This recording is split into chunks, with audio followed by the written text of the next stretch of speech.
Students, we will discuss about the important news. First news is regarding the state के जो finance ministers हैं उनके meeting के perspective से है। स्टूडेंट्स, कुछ स्टेट के जो फाइनेंस मिनिस्टर्स हैं उनके द्वारा एक मीटिंग है उसको कंडक्ट किया गया और आप देखिए कि मीटिंग के अंदर स्टेट के जो फाइनेंस मिनिस्टर्स हैं उनके द्वारा डिस्कस किया गया है स्टेट का जो फाइनेंशियल कंडीशन है उसके बारे में और सेंटर स्टेट का जो फिजिकल इम्बैलेंस का जो सिचुएशन है उसको किस तरीके से रिजोल्व किया जाए। फाइनेंस कमीशन का जो टैक्स डिवोल्यूशन का कॉन्सेप्ट है उसके अंदर स्टेट्स का जो शेयर है उसको यहाँ पे इंक्रीज किया जाए। तो आप देखिए कि जो सभी टॉपिक्स हैं उनके बारे में हम यहाँ पे डिस्कस करेंगे। अगर हम डिस्कस करें स्टूडेंट्स फाइनेंस कमीशन के पर्सपेक्टिव से जिसके टैक्स डिवोल्यूशन के अंदर में स्टेट्स का जो शेयर है उसको इंक्रीज करने के रिगार्डिंग में आपको जो डिमांड है काफ़ी बार आपको डिमांड न्यूज़पेपर के अंदर देखने के लिए मिलेगा।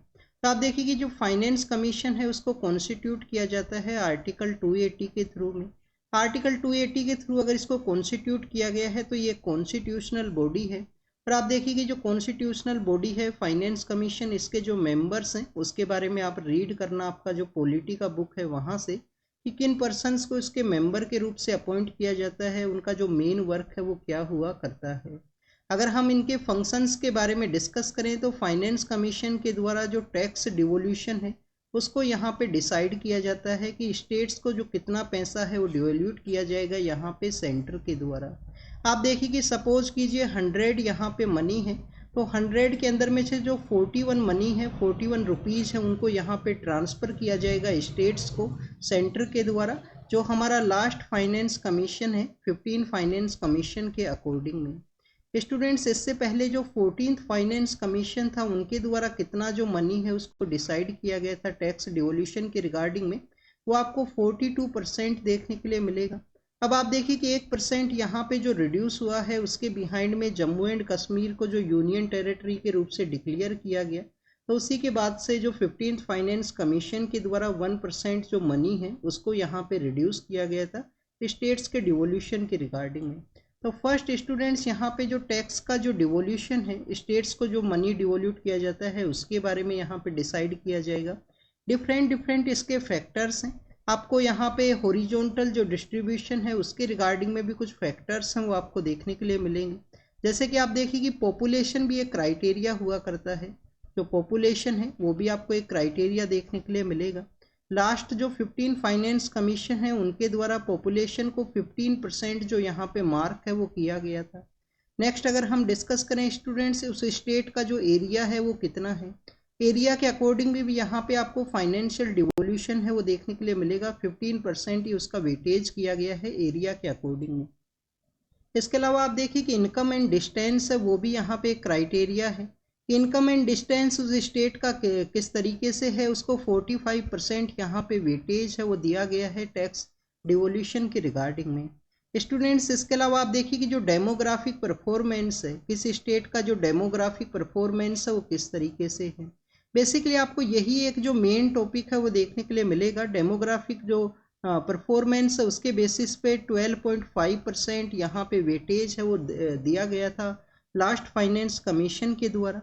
इसके अलावा स्टूडेंट टैक्सेशन का जो प्रोसेस है 2.5% टैक्सेशन एंड फिजिकल जो मैनेजमेंट के रिगार्डिंग में स्टेट के द्वारा किस तरीके से परफॉर्म किया गया, टैक्सेशन एंड फिजिकल के रिगार्डिंग में किस तरीके से परफॉर्म किया गया। 2.5% का जो वेटेज है वो आपको इस कैटेगरी के में अंदर भी देखने के लिए मिलेगा।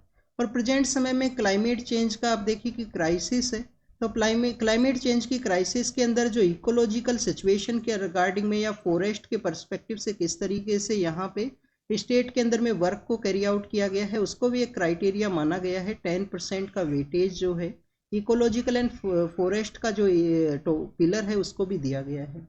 तो आप देखिए कि ये कुछ पिलर्स हैं जिनके बेसिस पे यहाँ पे हॉरिजॉन्टल में जो टैक्स का जो डिवोल्यूशन है वो आपको देखने के लिए मिलेगा स्टेट्स के पर्सपेक्टिव से। अब आप देखिए कि हमने डेमोग्राफिक जो परफॉर्मेंस है उसके बारे में डिस्कस किया।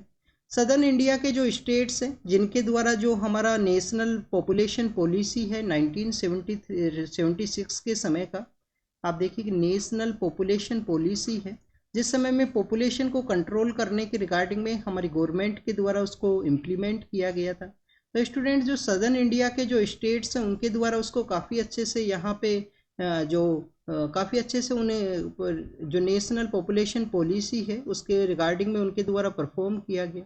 और आप देखिए कि प्रेजेंट समय में हमारे कंट्री के अंदर में जो डिलिमिटेशन का जो कॉन्सेप्ट है, जिस पॉपुलेशन के क्राइटेरिया के बेसिस पे जो कॉन्स्टिट्यूएंसी डिसाइड की जाती हैं, तो सदर्न इंडिया के जो स्टेट्स हैं उनका यहाँ पे कंसर्न यही है कि जब डिलिमिटेशन को कैरी आउट किया जाएगा, सेंसस को कैरी आउट किया जाएगा, तो उसके बाद में हो सकता है कि सदर्न इंडिया के जो स्टेट्स का जो वॉइस है उसको यहाँ पे रिड्यूस कर दिया जाए। इस तरीके का उनके कंसर्न्स हैं।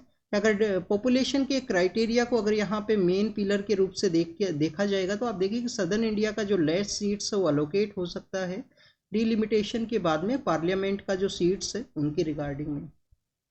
तो यहाँ पे बेसिकली स्टेट्स का कंसर्न्स यही है कि जिन स्टेट्स के द्वारा अच्छे से परफॉर्म किया गया गवर्नमेंट का जो पॉलिसी है उसके इम्प्लीमेंटेशन के रिगार्डिंग में, और अब वो यहाँ पे उनको आप देखिए कि जो टैक्स डिवोल्यूशन है उसके अंदर भी जो लेस मनी है अगर वो अलोकेट होगा तो उनका जो इम्प्लीमेंटेशन है उसको ये इफ़ेक्ट कर सकता है। उनके द्वारा भी आप देखिए कि जो पॉलिसी है उसको सही से इम्प्लीमेंट है वो किया जाए या ना किया जाए, उसके रिगार्डिंग में ये कंसर्न्स है उसको रेज करता है। फर्स्ट फंक्शन है स्टूडेंट टैक्स डिवोल्यूशन का 100 में से 41% डिवोल्व किया गया है। उसके जो हॉरिजॉन्टल क्राइटेरियाज हैं उनके बारे में हमने डिस्कस किया। नेक्स्ट अगर हम बात करें जो लोकल बॉडीज़ हैं, लोकल बॉडीज़ को जो पैसा यहाँ पे सेंड किया जाएगा जो कि बेसिकली आपको स्टेट का जो फंड है उसके थ्रू देखने के लिए मिलता है, बट उसके रिगार्डिंग में भी जो डिसीजन है वो यहाँ पे फाइनेंस कमीशन के द्वारा लोकल जो बॉडीज़ हैं उन पंचायती राज इंस्टीट्यूशन को कितना मनी है वो अलोकेट किया जाता है। उसके रिगार्डिंग में आप उनका जो डिस्कशन है कितना मनी डिवोल्व करना चाहिए उसका भी आपको फाइनेंस कमीशन का एक मेन फंक्शन देखने के लिए मिलता है। थर्ड अगर हम डिस्कस करें स्टूडेंट्स यहाँ पे ग्रांट इन एड के बारे में है। अभी ग्रांट इन एड क्या है? ग्रांट इन एड बेसिकली वो मनी है 41% के भी बाद में सेंटर के द्वारा कुछ मनी है जो ग्रांट के अंदर दिया जाता है। ऐसे स्टेट्स हैं जहाँ पे कोई इमरजेंसी का सिचुएशन क्रिएट हुआ है, कोई आप देखिए कि फाइनेंशियल कंडीशंस वहाँ पे स्टेट्स का सही नहीं है तो सेंटर के द्वारा कुछ पैसा वहाँ पे दिया गया।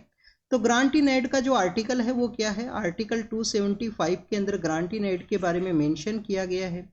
और आप देखिए कि grant in aid completely centre के द्वारा यहाँ पे दिया जाता है पैसा स्टेट्स को। तो बेसिकली ये यहाँ पे फाइनेंस कमीशन के कुछ फंक्शंस थे उनके बारे में हमने डिस्कस किया।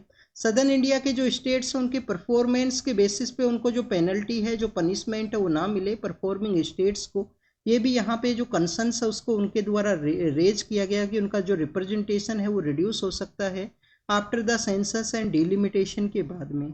नेक्स्ट आप देखिए कि स्टेट्स के द्वारा ये भी डिस्कस किया गया है कि हमारा जीएसटी का जो रिवेन्यू है, जीएसटी का जो रिवेन्यू है उसका 1/5 जो पार्ट है रिवेन्यू का वो आप देखिए कि आपको सेस एंड सरचार्ज के थ्रू देखने के लिए मिलेगा। तो सेस एंड सरचार्ज के ऊपर यहाँ पे सेस एंड सरचार्ज है तो उसके ऊपर आप देखिए कि जो कैपिंग है वो लगाया जाए। जो सेंटर के द्वारा सेस एंड सरचार्ज लिया जाता है उसके ऊपर एक कैपिंग हो, जो टोटल हमारा जीएसटी का जो रिवेन्यू है उसका 1/5 जो पार्ट है वो आपको सेस एंड सरचार्ज के थ्रू देखने के लिए मिलता है।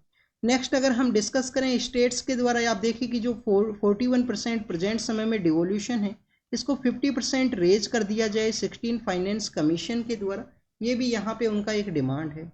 तो स्टूडेंट्स ये कुछ पॉइंट्स से जो टैक्सेशन एंड फाइनेंशियल कंडीशंस के बारे में यहाँ पे स्टेट्स का जो कंसर्न्स है उसको हमने यहाँ पे डिस्कस किया। एग्जाम के पर्पज से आपको फाइनेंस कमीशन के जो मेन फंक्शंस हैं 3 तो यहाँ पे ये फंक्शन है, इसके अलावा कुछ अदर फंक्शंस हैं जो प्रेसिडेंट के द्वारा डिसाइड किए जाते हैं फाइनेंस कमीशन के द्वारा, उन फंक्शंस को भी एग्जामिन किया जाता है।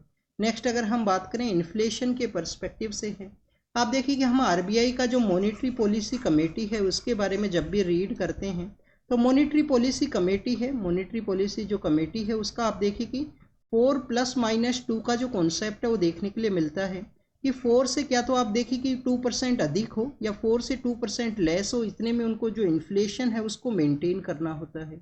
प्रेजेंट समय में जो इन्फ्लेशन है वो अंडर द 4 आपको देखने के लिए मिलेगा कि प्रेजेंट समय में जो इन्फ्लेशन है वो अंडर द 4 यहाँ पे कंट्रोल किया गया है। स्टूडेंट्स मॉनेटरी पॉलिसी कमेटी का जब मीटिंग हुआ करता है उसके मीटिंग के बाद में जब आरबीआई गवर्नर के द्वारा एड्रेस किया जाता है तो आप देखिए कि उनके द्वारा ये भी डिस्कस किया जाता है टारगेट जब उनके द्वारा डिसाइड किया जाएगा कि कोई भी जियोपॉलिटिकल सिचुएशन है, कोई भी यहाँ पे कंट्रीज़ का जो कन्फ्लिक्ट है वो ना इमर्ज हो, कोई भी ऐसा जो अनएक्सपेक्टेड वेदर कंडीशन है, अनएक्सपेक्टेड जो डिजास्टर का जो कंडीशन है वो ना डेवलप हो। तो उस समय जो नॉर्मल सिचुएशन है उस समय इनके द्वारा 4+-2 का जो यहाँ पे इन्फ्लेशन है उसको मेंटेन किया जाएगा मॉनेटरी पॉलिसी कमेटी के डिसीजंस के थ्रू में। आप देखिए उसमें काफ़ी सारे उनके पास में टूल हैं, रेपो रेट है, रिवर्स रेपो रेट है, ये डिफरेंट डिफरेंट टूल्स हैं जिनके बारे में हम काफ़ी बार डिस्कस करते हैं। तो स्टूडेंट्स ये तो इन्फ्लेशन के बारे में हुआ। आरबीआई का जो मीडियन टारगेट है वो 4% है, उससे भी अंडर में है प्रेजेंट समय में। बट आप देखिए कि फूड सेक्टर के अंदर जो इन्फ्लेशन है वो इंक्रीज हुआ है, स्पेशली जो रूरल एरियाज हैं। टोमेटो के जो प्राइस हैं वो यहाँ पे इंक्रीज हुए हैं, उसके बारे में भी डिस्कस किया गया है। टोमेटो के बारे में डिस्कस किया गया है तो आप देखिए कि आपको हमारी गवर्नमेंट का एक जो टॉप जो प्रोजेक्ट था कि टोमेटो, ओनियन एंड पोटैटो, जिनका प्राइस आप देखिए कि काफ़ी बार अनएक्सपेक्टेड वे के अंदर राइज है वो देखने के लिए मिलेगा कुछ समय के रिगार्डिंग में। इसी के पर्सपेक्टिव से आपको असेंशियल जो कमोडिटी एक्ट है उसके बारे में भी पता होना चाहिए। असेंशियल कमोडिटी एक्ट क्या है स्टूडेंट्स? असेंशियल कमोडिटी एक्ट के थ्रू हमारे यहाँ पे काफ़ी सारे बार आप देखिए जो ट्रेडर्स हैं जो इस बिजनेस से रिलेटेड हैं, टोमेटो, पोटैटो एंड ओनियन के रिगार्डिंग में, उनके द्वारा जो डिमांड है, डिमांड को इंक्रीज करने के पर्सपेक्टिव से जो लेस यहाँ पे सप्लाई किया जाएगा, होर्डिंग उनके द्वारा कर लिया जाता है सामान का काफ़ी बार। तो आप देखिए असेंशियल कमोडिटी एक्ट गवर्नमेंट के पास में लॉ है जिसके थ्रू होर्डिंग है उसको यहाँ पे रिक्वायर जा सकता है। कुछ लिमिटेशन है, कितना ही होर्डिंग आपके द्वारा किया जा सकता है, इतना ही जो सामान है वो रखा जाएगा। वो कुछ आपको बिजनेस के जो क्वांटिटीज हैं उनके पर्सपेक्टिव से देखने के लिए मिलता है। टोमेटो के बारे में जब भी हम डिस्कस करते हैं, टोमेटो, ओनियन एंड पोटैटो का जो कॉन्सेप्ट है टॉप यहाँ पे लॉन्च किया गया था गवर्नमेंट के द्वारा कि इनका जो प्राइस है उसको फ्लैक्चुएशन, इसका प्राइस है उसको हमेशा एक नॉर्मल स्टेट में रखने की रिगार्डिंग में। बाद में आप देखिए कि टॉप को कन्वर्ट कर दिया गया था गवर्नमेंट के द्वारा टोटल के कॉन्सेप्ट के रूप से। टॉप को किसके अंदर कन्वर्ट कर दिया गया था? टोटल के अंदर में, जिसके अंदर ऑल वेजिटेबल्स हैं उनको भी वहाँ पे इंक्लूड कर दिया गया था कि उनका जो प्राइस है उसके अंदर इन्फ्लेशन को रेगुलेट करना गवर्नमेंट का यहाँ पे एक रेस्पॉन्सिबिलिटी है। प्राइस को हाइक है वो नहीं होने दिया जाएगा। बट वेजिटेबल्स का जो प्राइस है वो यहाँ पे अगेन हाइक हुआ है, उसके बारे में डिस्कशन है या इस न्यूज़ के अंदर में।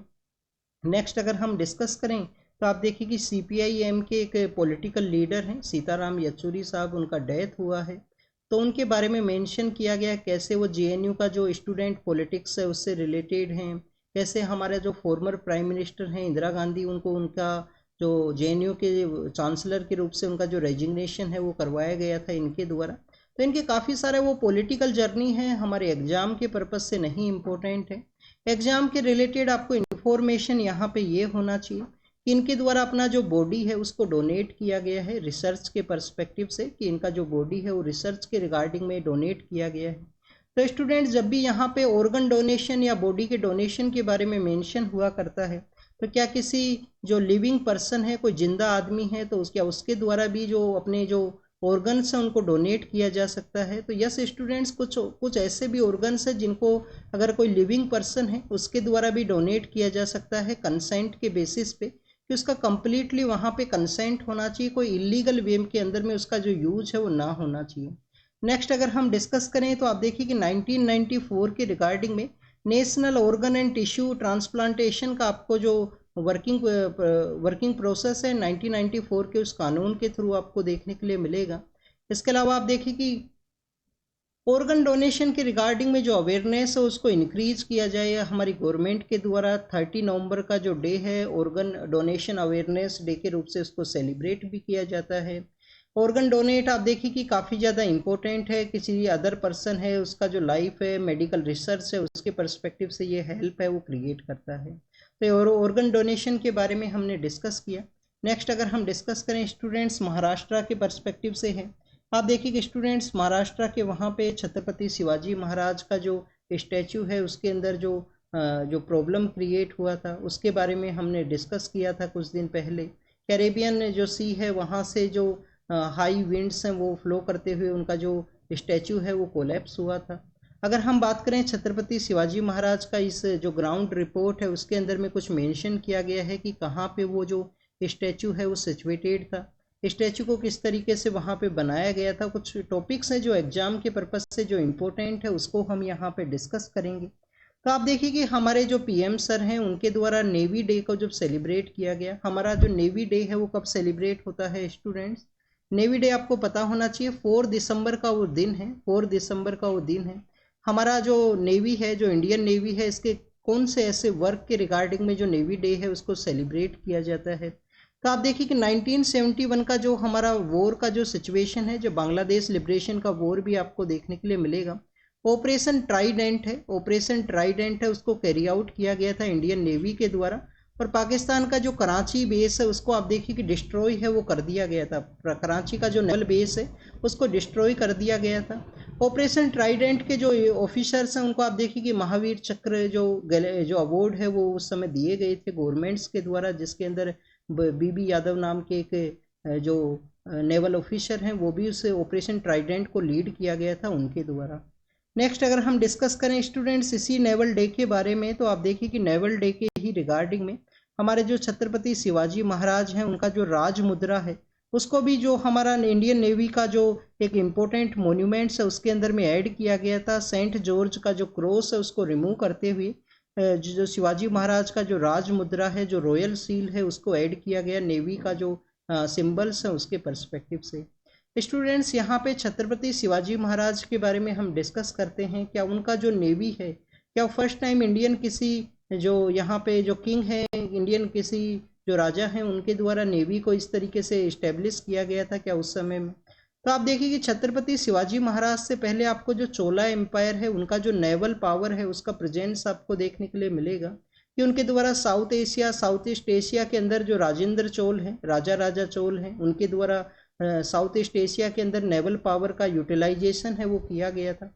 बट छत्रपति शिवाजी महाराज आप देखिए कि जो हमारा मॉडर्न डे वॉरफेयर का जो सिचुएशन है, मॉडर्न डे वॉरफेयर के जो स्टेट्स हैं उसके अंदर जो मॉडर्न यहाँ पे नेवल का जो पावर है उसको उनके द्वारा डेवलप किया गया था उनके रूल के समय में। अब अगर हम डिस्कस करें स्टूडेंट शिवाजी महाराज का जो स्टैचू है उसके पर्सपेक्टिव से, तो आप देखिए कि शिवाजी महाराज का जो स्टैचू है सिंधु दुर्ग नाम का जो फोर्ट है जो कि अरेबियन सी के पास ही सिचुएटेड है, वहाँ पे उसको डेवलप किया गया था। स्टूडेंट सिंधु दुर्ग फोर्ट के वहाँ पे आप देखिए कि राजकोट नाम का एक फोर्ट है, एक वॉच टावर है जिसको कि ब्रुज के नाम से जाना करते हैं। एक वॉचिंग टावर है, ब्रुज के नाम से उसको जाना करते हैं। और तो आप देखिए कि जो राजकोट फोर्ट के वहाँ पे उनका जो स्टैचू है उसको इस्टेब्लिश किया गया था, उनको वहाँ पे इनोग्रेट किया गया था। यहाँ पे स्टैचू के वहाँ पे आप देखिए कि जो शिवाजी महाराज और जो अफजल खान का जो लड़ाई है उसके बारे में भी मेंशन किया गया है। हमने काफ़ी बार अफजल खान के बारे में डिस्कस किया है कि अफजल खान से जो शिवाजी महाराज के द्वारा किस तरीके से जो वाघ नख है उसको वहाँ पे यूज किया गया। वाघ नख का ये जो टॉपिक है जून एंड जुलाई के समय काफ़ी ज़्यादा न्यूज़ के अंदर में था। वाघ नख है जो जून एंड जुलाई के समय काफ़ी ज़्यादा न्यूज़ के अंदर में था। अफजल खान कौन थे? बीजापुर के जो सल्तनत है उसके जनरल हुआ करते थे, जिनको कि वाघ नख को यूटिलाइज करते हुए शिवाजी महाराज के द्वारा वहाँ पे उनको असैसिनेट है वो किया जाता है। नेक्स्ट आप देखिए कि हमारे जब जो लोकमान्य तिलक हैं जब फ्रीडम मूवमेंट के दौरान में, तो ब्रिटिश जो ऑफिसर्स हैं जिनके द्वारा वर्क नहीं किया गया था पुणे के अंदर में, आप देखिए कि जो प्लेग का सिचुएशन क्रिएट हुआ तो उस समय में उनके द्वारा बेसिकली जो शिवाजी महाराज के द्वारा जिस तरीके से वाघ नख का यूटिलाइज करते हुए अफजल खान को मारा जाता है तो उसके बारे में उनके द्वारा मेंशन किया गया था फ्रीडम मूवमेंट के दौरान में। बाद में आपको जो चापेरकर ब्रदर्स हैं उनके द्वारा आप देखिए कि एन.एस. ट्रेंड नाम के जो ब्रिटिश ऑफिसर हैं उनको असैसिनेट कर दिया जाता है। शिवाजी महाराज जो लोकमान्य तिलक हैं उनके द्वारा उनको वैलिड माना गया कि अपना जो कंट्री है उसके प्रोटेक्ट करते हुए आप देखिए कि शिवाजी महाराज के द्वारा उनको मारा गया था। तो आपके द्वारा भी एक जो वर्क किया गया है वो काफ़ी सही है, इस तरीके से फ्रीडम मूवमेंट के दौरान में आपको देखने के लिए मिलेगा। So student this is all the information. आप देखिए कि इस जो शिवाजी महाराज हैं उन सब के बारे में हमने डिस्कस किया। नेक्स्ट अगर हम बात करें गवर्नमेंट का जो रिसेंट डिसीजन है, रिसेंट डिसीजन क्या है? प्रधानमंत्री जो आयुष्मान भारत प्रधानमंत्री जन आरोग्य योजना है उसके पर्सपेक्टिव से है। आयुष्मान भारत प्रधानमंत्री जन आरोग्य योजना है उसके पर्सपेक्टिव से है। क्या यहाँ पे मेंशन किया गया है कि गवर्नमेंट का जो डिसीजन है वो सही है। 60 मिलियन के आसपास जो पर्सन्स हैं उनको यहाँ पे जो बेनिफिट है वो प्रोवाइड किया गया है। सेकेंडरी एंड टर्सरी जो केयर है उसके रिगार्डिंग में उनको आप देखिए कि जो अश्योरेंस है वो दिया गया है, उनको अश्योरेंस है वो दिया गया है। बट यहाँ पे कुछ कंसर्न्स हैं और भी काफ़ी सारे ऐसे एरियाज हैं हेल्थ के रिगार्डिंग में जिसको कि हमें डील करने का ज़रूरत है। और आप देखिए कि यहाँ पे इंश्योरेंस के बारे में डिस्कस किया गया है कि हेल्थ का जो इस तरीके से जो बेनिफिट है वो प्रोवाइड किया जाएगा, क्यों ना हमारी जो हेल्थ केयर के जो सर्विस हैं उनको ही बेटर वे में इम्प्लीमेंट किया जाए, जिससे कि इस तरीके का जो प्रॉब्लम्स है वो लेस पर्सनस को फेस करना पड़े। तो स्टूडेंट्स यहाँ पे अगर हम उन जो एरियाज हैं जो सजेस्ट किए गए हैं एडिटोरियल के द्वारा, एडिटर के द्वारा, तो उनको अगर हम यहाँ पे डिस्कस करें तो आप देखिए कि इंडिया के अंदर में आपको जो आउट ऑफ पॉकेट एक्सपेंडिचर है, आउट ऑफ पॉकेट जो एक्सपेंडिचर है वो आपको काफ़ी अधिक है वो देखने के लिए मिलता है। वर्ल्ड के अंदर में वन ऑफ द लार्जेस्ट आप देखिए कि आउट ऑफ पॉकेट एक्सपेंडिचर है इंडिया के यहाँ पे। लिमिटेड किया गया है, आप देखिए कि जो फाइनेंशियल सर्विस को प्रोवाइड किया जाएगा सेकेंडरी एंड टर्सरी केयर के अंदर प्रोवाइड किया जाएगा। बट हमारा जो हेल्थ केयर है यहाँ पे आउट ऑफ पेशेंट जो केयर है, जो क्रोनिक डिजीज है वो कंटिन्यूस इंक्रीजिंग सिचुएशन के अंदर में है, उनको डोमेन के अंदर नहीं ऐड किया गया। यहाँ पे स्टूडेंट्स जो पेशेंट केयर के अंदर 40 to 80% है जो आउट ऑफ पॉकेट एक्सपेंडिचर के थ्रू आपको देखने के लिए मिलेगा। और स्टूडेंट्स यहाँ बेटर वे में ये सजेस्ट ये किया गया है जिस तरीके से थाईलैंड के द्वारा जो प्राइमरी हेल्थ सेंटर्स हैं, थाईलैंड के द्वारा जो प्राइमरी हेल्थ सेंटर्स को स्ट्रेंथन किया गया, हेल्थ सर्विस को प्रॉपर वे में इम्प्लीमेंट किया गया। तो आप देखिए कि सेकेंडरी एंड टर्सरी केयर के रिगार्डिंग में जो लेस पेशेंट्स हैं वो वहाँ पे देखने के लिए मिलेंगे। क्रोनिक डिजीज इस तरीके से इंक्रीज किया गया है। प्राइवेट सेक्टर का भी आप देखिए कि इस जो इंश्योरेंस का जो वर्क है उसके अंदर जो आपको जो इंटरेस्ट है वो लेस देखने के लिए मिलता है, स्पेशली जो हमारे स्मॉल टाउन्स हैं उस एरियाज़ के अंदर में, क्योंकि काफ़ी बार आपको डिले पेमेंट का जो न्यूज़ है वो भी इस स्कीम के थ्रू रिगार्डिंग में आपको देखने के लिए मिलेगा। तो स्टूडेंट्स यहाँ पे कंप्लीट सजेशन यही है कि थाईलैंड के थ्रू जो प्राइमरी हेल्थ सेंटर्स हैं उनको डेवलप किया जाए, जिससे कि हेल्थ का जो फैसिलिटीज़ है वो बेटर वे में यहाँ पे इंडिया के अंदर डेवलप हो सकें। यूएसए के थ्रू जो हेल्थ का जो इंश्योरेंस है उसको ना प्रोवाइड करते हुए हमें हेल्थ का जो सर्विस है उनका बेटर वे में यूटिलाइजेशन हो। बुलडोजर जो जस्टिस है उसके बारे में है, आप देखिए कि फ्रंट पेज के ऊपर भी सुप्रीम कोर्ट का जो न्यूज़ है उसको मेंशन किया गया था कि रूल ऑफ लॉ के थ्रू यहाँ पे जो वर्क है उसको कैरी आउट करने का ज़रूरत है। सुप्रीम कोर्ट के द्वारा स्टूडेंट्स यहाँ पे ऑब्जर्व किया गया कि किसी भी एक पर्सन के द्वारा अगर क्राइम के अंदर इन्वॉल्वमेंट है तो आप देखिए कि आप उसका जो फैमिली का जो कम्प्लीटली जो प्रॉपर्टी है, फैमिली मेम्बर्स का जो हाउस है उसको आप नहीं गिरा सकते हो, उसको आप यहाँ पे नहीं डिस्ट्रॉय है वो कर सकते हो।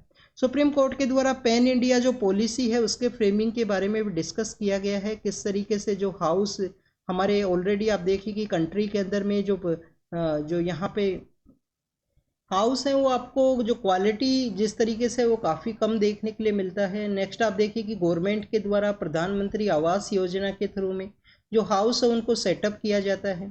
थर्ड अगर आप देखिए कि जिसके द्वारा क्राइम को कमिट किया गया है, जिस पर्सन के द्वारा क्राइम को कमिट किया गया है उसको अगर आप पनिशमेंट ना कर देते हुए कंप्लीट फैमिली को यहाँ पे पनिशमेंट देते हो, तो आप बेसिकली यहाँ पे सजेस्ट यही किया गया कि आई फॉर द आई जो कम्प्लीटली आप देखिए कि हाफ वर्ल्ड को यहाँ पे जो ब्लाइंड है वो कर सकता है। और हमारे यहाँ पे जो जस्टिस का जो कॉन्सेप्ट है, जिस पर्सन के द्वारा क्राइम को कमिट किया गया है उसको हार्श पनिशमेंट है वो दिया जाए। हार्श पनिशमेंट के अलावा आप देखिए कि जो जस्टिस है वो हमारे यहाँ पे जो रिफॉर्मेटिव जस्टिस है कि किसी भी पर्सन है उसके द्वारा अगर कोई क्राइम कमिट किया गया है तो उसके अंदर किस तरीके से जो रिफॉर्मेशंस है उनको यहाँ पे लाया जा सकता है। जो जेल का जो कॉन्सेप्ट है आपको रिफॉर्मेटिव जो जस्टिस है उसी का एक पार्ट है वो देखने के लिए मिलता है कि कुछ समय के लिए उस पर्सन को यहाँ पे एक एरिया है उसके अंदर रखना है, जिससे कि वो रिफॉर्म है अपना जो मिस्टेक है उसको यहाँ पे रियलाइज कर सके, किसी नेक्सस के अंदर में ना गिरे। बट काफ़ी बार प्रिजन के रिगार्डिंग में आपको जो नेक्सस का जो वर्क है वो भी आपको देखने के लिए मिलेगा कि जो पर्सन प्रिजन के पार्ट के अंदर में है और वहाँ पे एक नेक्सस क्रिएट होता है, कैसे काफ़ी इलीगल जो क्रिमिनल एक्टिविटीज़ है वो भी आपको प्रिजन के थ्रू ही देखने के लिए मिलती हैं। नेक्स्ट अगर हम बात करें यूनिवर्सल बेसिक इनकम के बारे में है। स्टूडेंट्स यूनिवर्सल बेसिक इनकम क्या इंडिया के अंदर में इस कॉन्सेप्ट को इम्प्लीमेंट करना चाहिए? तो आप देखिए कि 2015 के समय से ये डिबेट है वो आपको देखने के लिए मिलेगा। उस समय आप देखिए कि इकोनॉमिक सर्वे के द्वारा भी 2016-17 के समय में यूनिवर्सल जो बेसिक इनकम है उसके बारे में यहाँ पे डिस्कस किया गया था। यूनिवर्सल बेसिक इनकम अगर हम बात करें, हमारे जो मोहनदास करमचंद गांधी हैं उनका जो कॉन्सेप्ट है कि किसी भी एबल मैन को अगर आप यहाँ पे मनी ग्रांट करते हो तो आप देखिए कि चैरिटी के रूप से आप उसको पैसा दे रहे हो, जो अपने हार्डवर्क के थ्रू उनको वो कमा सकता है। तो चैरिटी के थ्रू पैसा देना बेसिकली यहाँ पे एम के गांधी का जो फिलोसफी है उसके ये कम्प्लीटली अगेंस्ट है यूनिवर्सल बेसिक इनकम का कॉन्सेप्ट। बट स्टूडेंट्स, इंडिया के अंदर में गवर्नमेंट के द्वारा सेमी वे के अंदर में, हाफ वे के अंदर में यूनिवर्सल बेसिक इनकम है उसको इम्प्लीमेंट भी किया गया है। किस तरीके से आप देखिए कि हम फार्मर्स को कुछ मनी है वो ग्रांट किया जाता है, कुछ पैसा है वो दिया जाता है। फार्मर्स के अलावा स्टूडेंट्स यहाँ पे डिस्कशन ये भी है, आप देखिए कि और भी काफ़ी सारी ऐसी स्कीम्स है जिसके अंदर में डायरेक्ट बैंक अकाउंट के अंदर जो पैसा है वो आपको देखने के लिए मिलेगा। यूनिवर्सल बेसिक इनकम का भी कॉन्सेप्ट यही है कि एक जो यहाँ पे हमारा जो यूथ पॉपुलेशन है, जो यूथ पॉपुलेशन है उसको मिनिमम जो यहाँ पे पैसा है वो दिया जाए, मिनिमम पैसा उनको यहाँ पे गवर्नमेंट के द्वारा दिया जाए, जिससे कि वो अपना अगर एम्प्लॉयमेंट जनरेट नहीं होता है गवर्नमेंट के द्वारा, या आप देखिए कि जो जॉबलेस ग्रोथ जिस तरीके से देखने के लिए मिला है, लेबर का जो आउटपुट है वो इंक्रीज हुआ है। रिसेंटली जो आईएलओ का जो रिपोर्ट है, आईएलओ के द्वारा रिसेंटली एक रिपोर्ट है उसको भी पब्लिश किया गया था। आईएलओ का रिपोर्ट का नाम है world employment and social outlook. World employment and social outlook के अंदर बताया गया है कि जो अनएम्प्लॉयमेंट यूथ पॉपुलेशन है उसका जो नंबर है वो काफ़ी हाई है। तो यहाँ पे जो कैश ट्रांसफ़र है उसका ज़रूरत है, जैसे कि फार्मर्स वुमेन्स को किया जाता है काफ़ी सारी स्कीम्स के रिगार्डिंग में। स्टूडेंट्स, अगर हम बात करें यहाँ पे यूनिवर्सल बेसिक इनकम का जो बेसिक डेफिनेशन है उसके बारे में, तो आप देखिए कि यहाँ पे किसी भी एक पर्सन को ऑगमेंट टू परचेजिंग पावर का जो परचेजिंग पावर है वो ये प्रोवाइड करेगा यूनिवर्सल बेसिक इनकम के द्वारा। एंटाइटल बेस आपको ये यहाँ पे जो यूनिवर्सल बेसिक इनकम है एमजी नरेगा, या आप देखिए कि कोई पर्सन है उनका आप देखिए कि पुअर फैमिली के अंदर बर्थ होता है, एक्सीडेंट बर्थ का सिचुएशन है, या उनके साथ में कोई एक्सीडेंट देखने के लिए मिलता है, कोई वहाँ पे क्लाइमेटिक कंडीशन इस तरीके से डेवलप होता है, तो उन पर्सनस को मेन स्ट्रीम में ऐड करने के रिगार्डिंग में ये कॉन्सेप्ट है उसको प्रमोट किया गया था। समय समय पे काफ़ी बार इसके रिगार्डिंग में आपको डिस्कशन है वो देखने के लिए मिलेगा। बट इसके रिगार्डिंग में आप देखिए कि इसके कॉन्स के अंदर भी काफ़ी सारे टॉपिक्स हैं। कॉन्स के अंदर में किस तरीके से, एक तो हमारा जो टैक्स टू जीडीपी रेशियो है वो 6.25% है। फर्स्ट वर्ल्ड कंट्रीज जहाँ पे टैक्स टू जीडीपी रेशियो है वो काफ़ी अधिक है, तो उन कंट्रीज के द्वारा इसको इम्प्लीमेंट किया जा सकता है। जैसे कि आप देखिए कि स्विट्ज़रलैंड के वहाँ पे एक रेफरेंडम है उसको कंडक्ट किया गया था 2015-16 के समय में। तो स्टूडेंट्स उस समय जो स्विट्ज़रलैंड के वहाँ पे काफ़ी सारे जो पर्सनस हैं उनके द्वारा डिनाई कर दिया गया, यहाँ पे जो यूनिवर्सल बेसिक इनकम है उसको नहीं इम्प्लीमेंट किया जाए। तो हमारे कंट्री का जो टैक्स टू जीडीपी रेशियो है वो काफ़ी कम है। टैक्स टू जीडीपी रेशियो के अलावा आप देखिए हमारे यहाँ पे जो फाइनेंशियल जो फिजिकल डेफिसिट है, एफआरबीएम एक्ट है, ये काफ़ी सारी आपको अदर प्रॉब्लम्स है वो भी आपको देखने के लिए मिलेगा। गवर्नमेंट के और भी काफ़ी सारे इनिशिएटिव्स हैं, जैसे कि आप देखिए कि अदर इनिशिएटिव्स किस तरीके से, गरीब कल्याण योजना है, एमजी नरेगा भी एक आप देखिए कि स्कीम है जिसके थ्रू जो बेसिक वर्क है वो आपको देखने के लिए मिलेगा। तो स्टूडेंट्स, क्या ये स्कीम्स गवर्नमेंट के द्वारा स्टॉप किए जाएंगे? इनको स्टॉप करना जो पॉसिबिलिटी है वो नहीं है। तो आप देखिए कि यूनिवर्सल बेसिक इनकम एक एडिशनल जो यहाँ पे फाइनेंशियल बर्डन है उसको क्रिएट करेगा।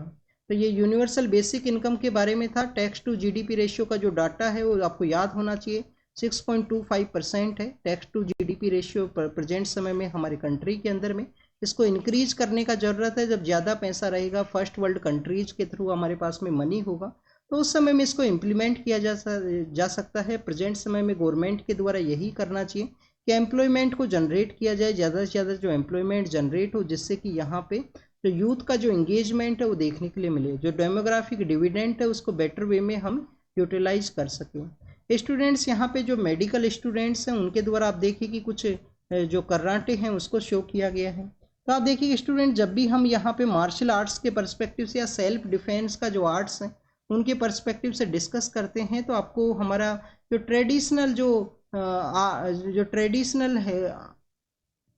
ट्रेडिशनल मार्शल आर्ट्स के बारे में आपको पता होना चाहिए। जैसे कि आप देखिए कि हमारा ट्रेडिशनल मार्शल आर्ट है कलारी पयत्तू। कलारी पयत्तू कहाँ पे प्रैक्टिस किया जाता है? केरल के वहाँ पे।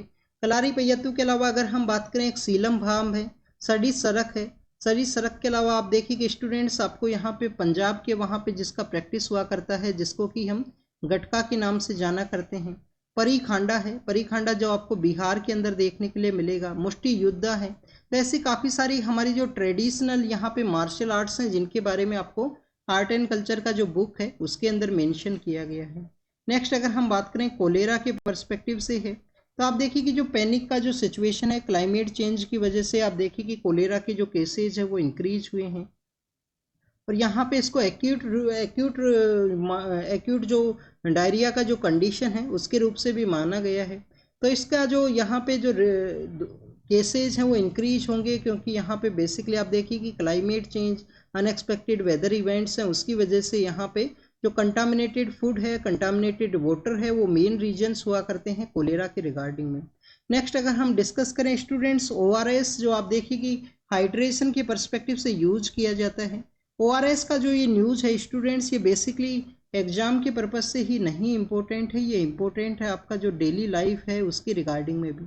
आप देखिए कि ORS आपने काफ़ी बार सुना होगा, जो डिहाइड्रेशन से बचाने के लिए डायरिया का जो कंडीशन है उस समय बच्चों को या जो पर्सनस हैं उन्हें दिया जाता है। ORS के पर्सपेक्टिव से अगर हम डिस्कस करें तो ओरल रिहाइड्रेशन सॉल्यूशन है। ओरल रिहाइड्रेशन सॉल्यूशन के अंदर आपको जो सोडियम है, सोडियम के अलावा आप देखिए कि पोटेशियम है, क्लोराइड है, साइट्रेट है, इन सब का जो प्रेजेंस है वो आपको देखने के लिए मिलता है। और हाइड्रेशन के अंदर में किसी भी डायरिया का जो कंडीशन है उसके अंदर बचाने के अंदर ये हेल्प करता है। डायरिया के रिगार्डिंग में अगर हम डिस्कस करें तो बच्चों का जो डेथ हुआ करता है उसका जो 13% जो आपको जो डायरिया का जो कंडीशन है उसकी वजह से ही देखने के लिए मिलेगा। स्टूडेंट्स, ORS को यहाँ पे काउंटर करने के पर्सपेक्टिव से जो ड्रिंक का जो इंडस्ट्रीज है, ड्रिंक का जो कंपनीज है, उनके द्वारा आप देखिए कि एक सिमिलर नेम का जो ड्रिंक है उसको डेवलप किया गया। ORSL नाम से एक जो बेसिकली जो पैकेट है उसको डेवलप किया गया है। काफ़ी बार जब जो फार्मेसी का जो शॉप है उसके लिए पर्सन विजिट करते हैं, ORS का जो ये यहाँ पे मांगा जाएगा और उनके द्वारा यही उनको दे दिया जाता है। एक तो आप देखिए कि यहाँ पे उनको जो मेडिकल के जो पर्सनस हैं उनको जो कंसेशन है वो फार्मास्यूटिकल इस कंपनी के द्वारा अच्छे से कंसेशन है या जो उनका मार्जिन है वो प्रोवाइड किया जाता है। नेक्स्ट अगर हम बात करें, क्या ये आप देखिए कि डायरिया के कंडीशन के अंदर हेल्प करता है? स्टूडेंट, डायरिया के कंडीशन के अंदर नहीं हेल्प करेगा। बेसिकली ये कि यहाँ पे शुगर का कंटेंट काफ़ी अधिक है। डायरिया की कंडीशन के अंदर अगर शुगर यहाँ पे प्रोवाइड किया जाएगा तो वो कंडीशन को और भी ज़्यादा बेकार है वो कर सकता है किसी भी पर्सन का जो हेल्थ है उसके रिगार्डिंग में। नेक्स्ट अगर हम डिस्कस करें, CGI सर के वहाँ पे PM सर के द्वारा विजिट किया गया हाउस के ऊपर। वहाँ पे आप देखिए कि कोई रिलीजियस फंक्शन था, रिलीजियस उनके वहाँ पे जो पूजा के अंदर में गए थे PM सर। तो बेसिकली यहाँ पे काफ़ी सारा जो हमारा जो जुडिशल प्रोसेस है उससे रिलेटेड पर्सनस के द्वारा जुडिशल जो वैल्यूज़ हैं जो सुप्रीम कोर्ट के द्वारा, सुप्रीम कोर्ट के जो जज हैं, हाई कोर्ट के जो जज हैं, उनके द्वारा एक 16 पॉइंट का जो डॉक्यूमेंट है जिसको अडोप्ट किया गया था 1997 के समय में। तो स्टूडेंट, जुडिशल वैल्यूज़ क्या हैं? 1997 के इस प्रोसेस के अंदर में ऐड यही किया गया कि जुडिशली को यहाँ पे इंडिपेंडेंस वे में कैरी आउट करना है। किसी भी तरीके का जो रोल है वो नहीं होना चाहिए, गवर्नमेंट का जो प्रेशर है वो नहीं होना चाहिए। तो उसी के रिगार्डिंग में जुडिशल वैल्यूज़ का कोई यहाँ पे पॉइंट्स है जो सुप्रीम कोर्ट के द्वारा अडोप्ट किया गया था। हमारे जो NSA हैं, अजीत डोवाल सर के द्वारा NSAs का जो मीटिंग हुआ है ब्रिक्स के वहाँ पे, तो आप देखिए कि रशियन जो पॉलिटिकल लीडर हैं उनके साथ में मीटिंग हुआ है। चाइना के जो पॉलिटिकल लीडर हैं उनके साथ भी जो डिप्लोमेटिक मिशंस के थ्रू यहाँ पे इंगेजमेंट्स है उसको किया गया है हमारे जो NSA हैं उनके द्वारा। नेक्स्ट अगर हम बात करें स्टूडेंट्स, रसिया के पर्सपेक्टिव से है। रसिया के अंदर में आप देखिए कि जो लीडर थे उनका जो केस जिन के द्वारा लड़ा गया है तो उनको यहाँ पे जेल के अंदर रख दिया गया है किसी केस के रिगार्डिंग में। नेक्स्ट आप देखिए कि चाइना के द्वारा कहा गया कि टेरिटरी को यहाँ पे डिफेंड करना, फ़ौरन जो यहाँ पे उस टेरिटरी को कैप्चर करने का जो कोशिश किया गया है साउथ चाइना सी के रिगार्डिंग में, तो उनके द्वारा अपना जो एक्शंस है उनके नेवल फोर्स का उसको डिफेंड किया गया है चाइना के द्वारा। और स्टूडेंट, चाइना और रसिया का नेक्स्ट मंथ है जो मीटिंग कंडक्ट होगा उसके बारे में डिस्कशन है। पाकिस्तान के अंदर में कंटिन्यूस आप देखिए कि सिक्योरिटी फोर्सेज के द्वारा ही यहाँ पे अटैक किया गया। तो एग्जाम के पर्पज़ से कोई लोकेशन है वो नहीं है यहाँ पे। पोलैंड के बारे में है। पोलैंड के अंदर में US के जो यहाँ पे आप देखिए कि जो ऑफिशियल्स हैं उनके द्वारा विजिट किया जाएगा यूक्रेन रसिया का जो कॉन्फ्लिक्ट है उसको देखते हुए। नेक्स्ट अगर हम बात करें गाजा के बारे में, WHO के द्वारा कहा गया है कि 22,000 के आसपास जो पर्सनस हैं उनको लाइफ चेंजिंग जो इंजरीज हैं वो फेस हुआ है गाजा के उस एरिया के अंदर में, जब से इस लास्ट ईयर जो 7 अक्टूबर का जो दिन है, अटैक एंड काउंटर अटैक का जो कॉन्सेप्ट वहाँ पे देखने के लिए मिला है गाजा के एरिया के अंदर में। तो student, this is all the information related to the today's newspaper. आप इसको रीड कीजिए, रिवाइज कीजिए, जो इम्पोर्टेंट इन्फॉर्मेशन है उसको नोट डाउन जरूर से कीजिए। Thank you students, thank you very much.